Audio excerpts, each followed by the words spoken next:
Magandang araw! Narito muli tayo upang pag-aralan ang asignaturang Filipino. Ikaw ba ay mayroong tungkulin bilang isang batang mag-aaral? Basahin natin ang sanaysay na ito. Napapansin mo rin ba? Tila may pagbabago sa ating kapaligiran. Dati-rati mga matatanda ang nakakalat sa kalsada upang mamalimos.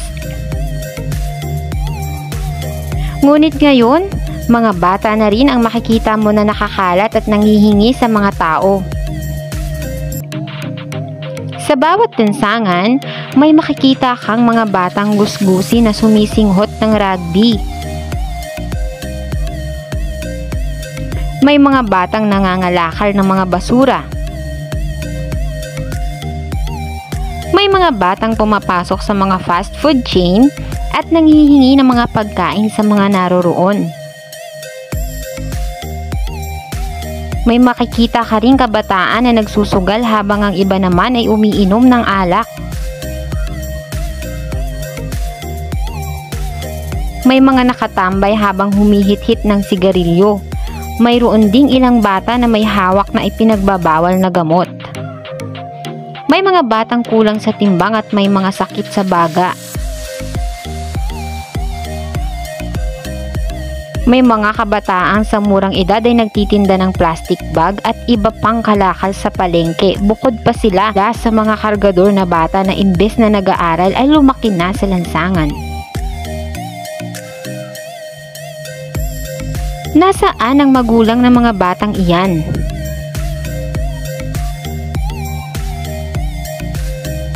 Hindi ba't ang bata ay nararapat na nasa bahay at paaralan upang mag-aral at maglaro? Mas nararapat na ang bata ay malinis, malayo sa anumang sakit at may magandang pangangatawan at kalusugan sa pangangalaga ng pamilya. Sa tuwing ako ay lumalabas ng aming bahay, ang unang-unang napapansin ko ay ang mga batang kaawa-awa. Ikaw, napapansin mo rin ba ito? May pakialam ba ka rin ba sa mga batang ito? Tandaan, isang malaking tungkulin ng pagiging mabuti at responsableng bata. Napakasarap sa pakiramdam na tayo ay umuunlad sa ating sarili sa tulong ng ating pamilya. Ngunit, hindi lamang tayo dapat maging abala sa ating sariling buhay. Nararapat din tayong maging responsable sa ating kapwa, lalo na sa kapwa bata.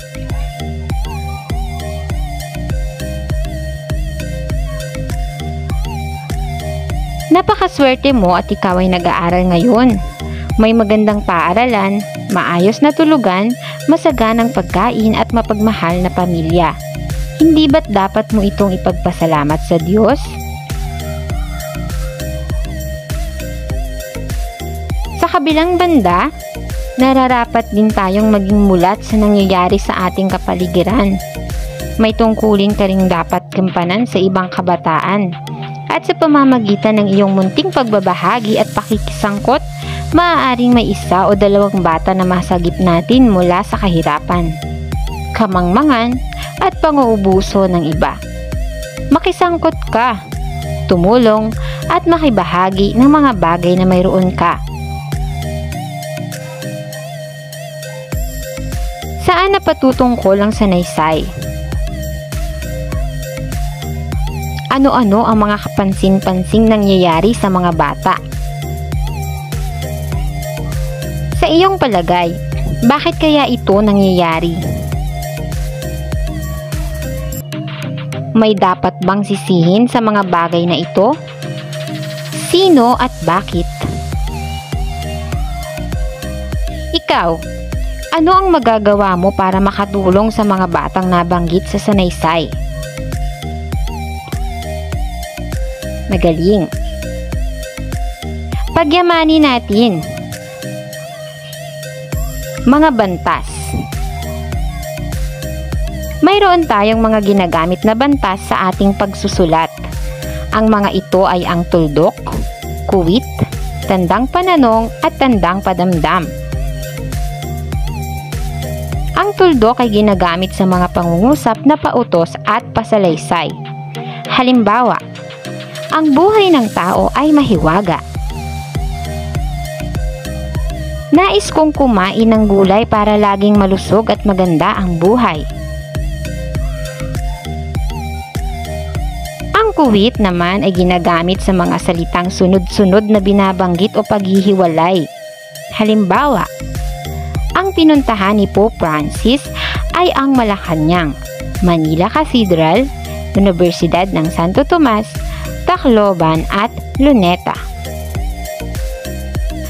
Ang mga senador ng Pilipinas na pumunta sa Manila Cathedral ay sina Miriam Defensor Santiago, Chis Escudero at Pia Cayetano. Ang tandang pananong naman ay ginagamit kung ang isang tao ay nagtatanong o maaaring may ipinakikiusap. Halimbawa, bakit ka umalis nang hindi nagpapaalam? Kailan ka mag-aaral sa Maynila? Ang tandang padamdam naman ay ginagamit sa pangungusap na nagpapahayag ng matinding damdamin. Halimbawa, ginulat mo naman ako. Ang galing naman ng batang iyan. Panday wika. Wastong gamit ng kami, kayo, sila, at tayo. Gaya ng nabanggit na sa nakaraang aralin, ang mga panghalili o pamalit sa ngalan ng tao ay tinatawag na panghalip. Ang kami ay ginagamit na pantukoy sa taong nagpapahayag o nagsasalita at binabanggit ang kanyang mga kasama habang may kausap na iba. Halimbawa, kami ang kinatawa ng paaralan upang lumahok sa basketball. Ang tayo ay ginagamit kung ang tinutukoy ay ang sarili at lahat ng kausap. Halimbawa, tayo ay magkaisa para sa pambansang kaunlaran. Ang kayo naman ay ginagamit sa mga taong kinakausap ng nagpapahayag. Halimbawa, kayo po ang pinasalubungan ko ng mga prutas na ito.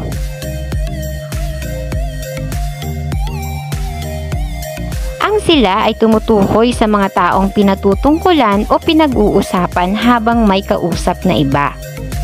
Halimbawa, sila ang ating mga bagong mag-aaral. Ito lamang para sa araw na ito. Maraming salamat sa panonood.